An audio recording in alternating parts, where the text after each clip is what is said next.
2024 is going to be a hashtag pardon our dust moment, because you think about everything that's going on facility wise, and not just the stadium project, but you have the football center project. You have some other projects that we're working on around, probably lesser, of course, lesser scale, but very impactful as it is. But so 2024 is going to be unique, in that we are going to have temporary seating on the west side if everything keeps moving at the pace that it's moving, but that's what we're planning on. Anyone who has a season ticket in this year will have a seat next year, and it'll probably be a better seat than what you're sitting in now with a chair back, and so you're going to have more leg room with the temporary seating. But it will be a construction zone on the west side, and some portions of the east as well, as we're also looking to going in and putting in handrails and improving the aisles and some other aspects that we're doing on the east side. It's going to benefit our fans for the future. It's going to benefit all of our programs in the future if we go ahead and just make sure that we're providing the very best fan experience we can possibly provide, and do it all at once.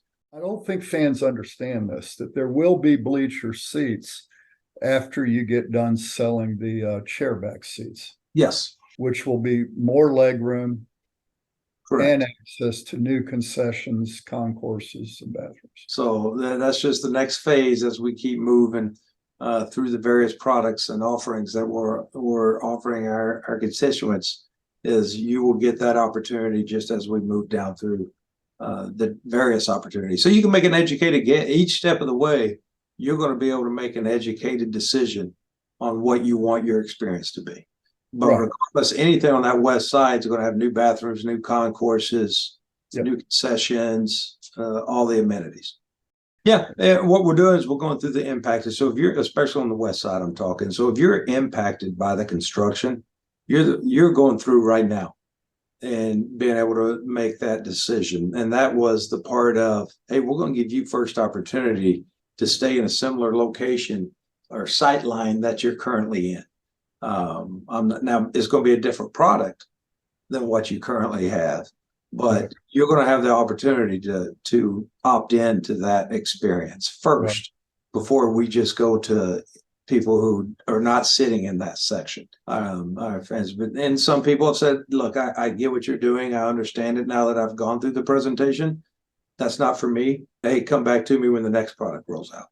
And once again, I said at the beginning, this is a longer process but in my heart, it's the best process because it informs and educates people along the way as best as we can, without, once again, just throwing everybody out of the stadium and starting over. Yeah. This allows people to have the information at each step along the process. Probably a little bit ahead of the Alabama project, probably on par with what we were doing at Oklahoma. I'd have to go back and look. But right now we're pacing ahead. The excitement right now, we have crossed, and the excitement of these products, we're actually pacing a little bit ahead of either one of those two projects at this time. I say when people go see it and walk through it and sit down with booster representative and hear why we're doing it, what we're doing to it, and what drove this decision, I think you walk away with a better understanding. Whether you agree with it or not, you're going to walk away with an understanding of why this project is needed. I recommend anyone go through the preview center. If you get an opportunity, don't turn that opportunity away. For more from our exclusive interview with Florida State Athletic Director Michael Alford on the renovations of Doak Campbell Stadium and more, make sure you go to floridastate.rivals.com and read the column written by publisher Jerry Kutz. For more interviews and videos on Florida State athletics, you're already in the right place, so subscribe for more content.